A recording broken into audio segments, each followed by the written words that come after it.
Assalamu alaikum everyone. In the first lecture we studied microeconomics in detail. Today we'll see what macroeconomics is all about.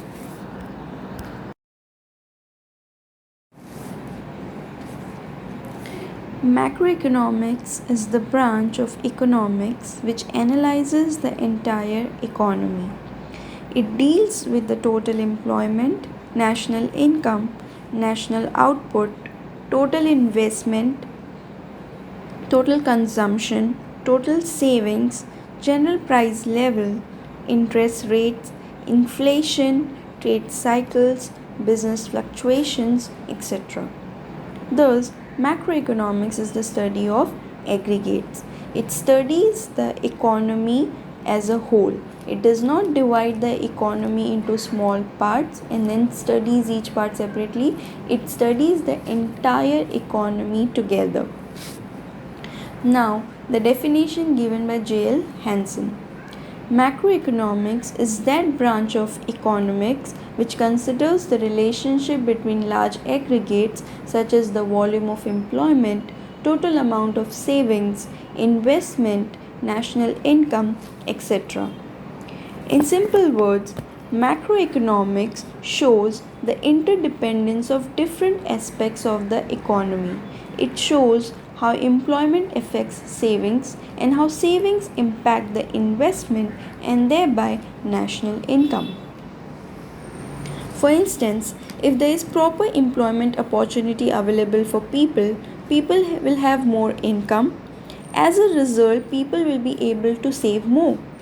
This savings will result in investment in the business sector, which will ultimately increase nation's income.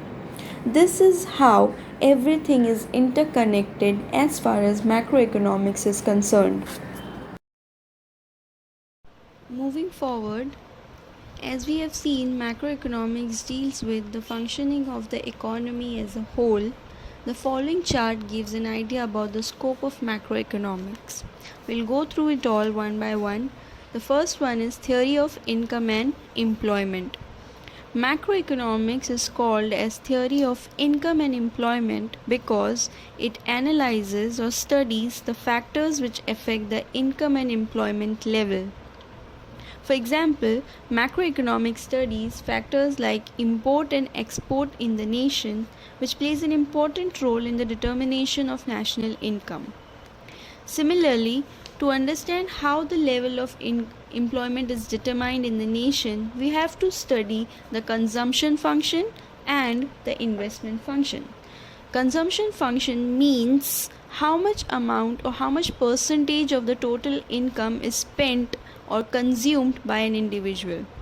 Similarly, investment function means how much amount of the income which is saved is invested in the business in order to run the economy. With these two functions, we'll be able to know what is the employment level in the nation. Also, theory of business cycles, that is the inflation in the economy or deflation in the economy, is also a part and parcel of the theory of income and employment. Next, macroeconomics is called as theory of general price level and inflation. Macroeconomic analysis shows how the general price level is determined and further explains what causes fluctuation in it. The study of general price level is significant on account of the problem created by inflation and deflation. What is inflation? Inflation is the reduction in the value of money or increase in the value of goods and services. For example, 20 years ago, the price of 10 grams of gold was rupees 5,000. But today, rupees 5,000 will not fetch even 1 gram of gold.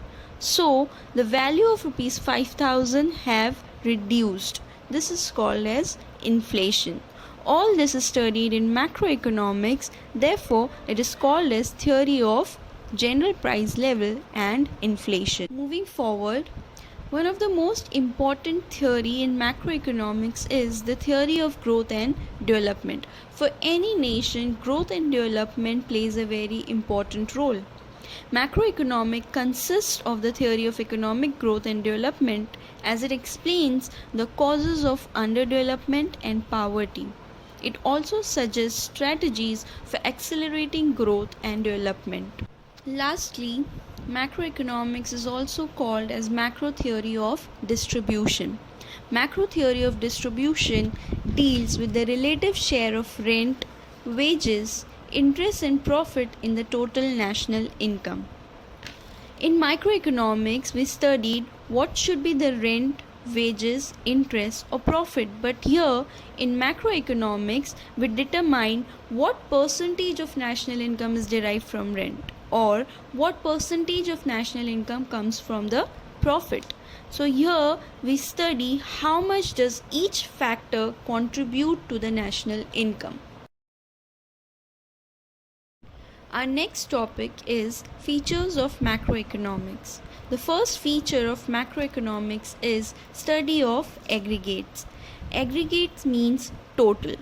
Macroeconomic deals with the study of economy as a whole. It is concerned with the aggregate concepts such as national income, national output, national employment, general price level, business cycles, etc.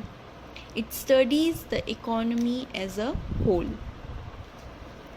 Next, macroeconomics is income theory. Macroeconomics studies the concept of national income, its different elements, methods of measurement of national income, and social accounting. Macroeconomics deals with aggregate demand and aggregate supply. It explains the causes of fluctuation in the national income that leads to business cycles, that is inflation and deflation. Because it studies the national income in so much of detail, it is also called as income theory. General equilibrium analysis. Macroeconomics deals with the behavior of large aggregates and their functional relationship. General equilibrium deals with the behavior of demand, supply and prices in the whole economy. It does not study individual demand, it studies national demand. Interdependence. One of the most important features of macroeconomics is interdependence. Macroeconomic analysis takes into account interdependence between aggregate economic variables such as income, output, employment, investment. For example, changes in the level of investment will finally result into changes in the levels of income, levels of output, employment, and eventually the level of economic growth. This feature of interdependence is based on the principle that everything depends on everything else. This feature is lumping method. Lumping method is the study of the whole economy rather than its part. In the words of K.E. Boulding, it is a study of entire forest and not just a tree. That is, macroeconomics studies the economy wholly and in lump sum way. It does not divide the economy into small parts.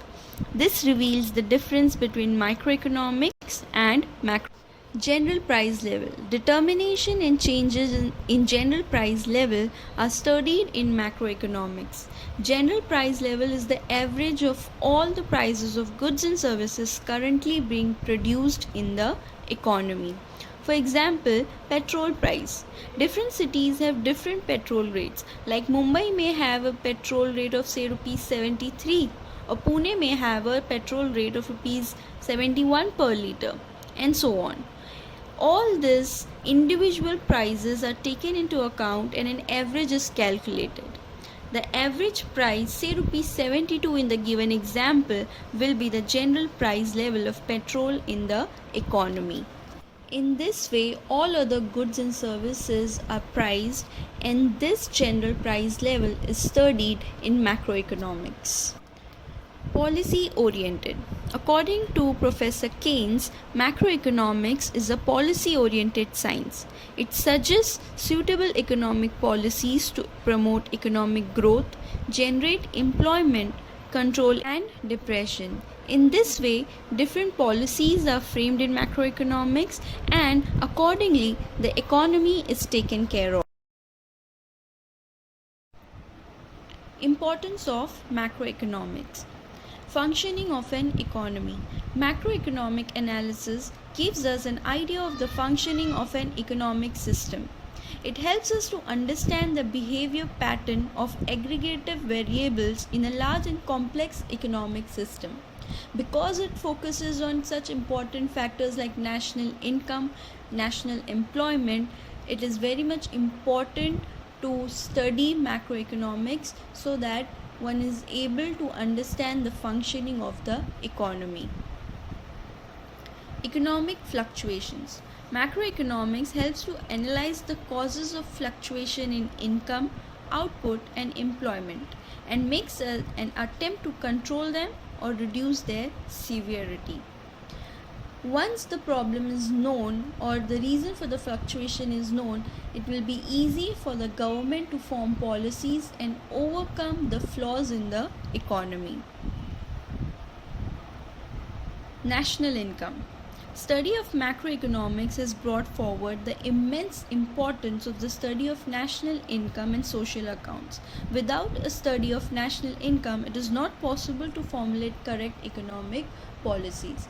In order to have economic growth or economic development, it is important to increase the national income of the country, and macroeconomics helps to understand the concept of national income and thereby solve the problem as well. After national income comes economic development. Advanced studies in macroeconomics helps to understand the problem of developing countries such as poverty, inequalities of income and wealth, differences in the standard of living of the people, etc. It suggests important steps to achieve economic development. Performance of an economy. Macroeconomics helps us to analyze the performance of an economy. National income estimates are used to measure the performance of an economy over a period of time by comparing the production of goods and services in one period with that of the other period. For example, if we'll see 10 years ago, the production of rice in India was much lesser as compared to the production in current scenario. Study of macroeconomic variables. To understand the working of the economy, study of macroeconomic variables are important. Main economic problems are related to the economic variables such as behavior of total income, output, employment, and general price level in the economy. Once we are able to understand the functioning of the variables, we will able to know the functioning of the economy as well. Therefore, study of macroeconomics helps in studying the nation's economy. Last importance is level of employment. Macroeconomics helps to analyze the general level of employment and output in an economy, and if there is full employment in the nation will progress. With this, we have completed the importance of macroeconomics, and also we have completed our first chapter, that is Introduction to Microeconomics and Macroeconomics. This chapter holds a lot of importance as far as board exams is concerned. We will take a very quick and comparative revision of this chapter. Thank you.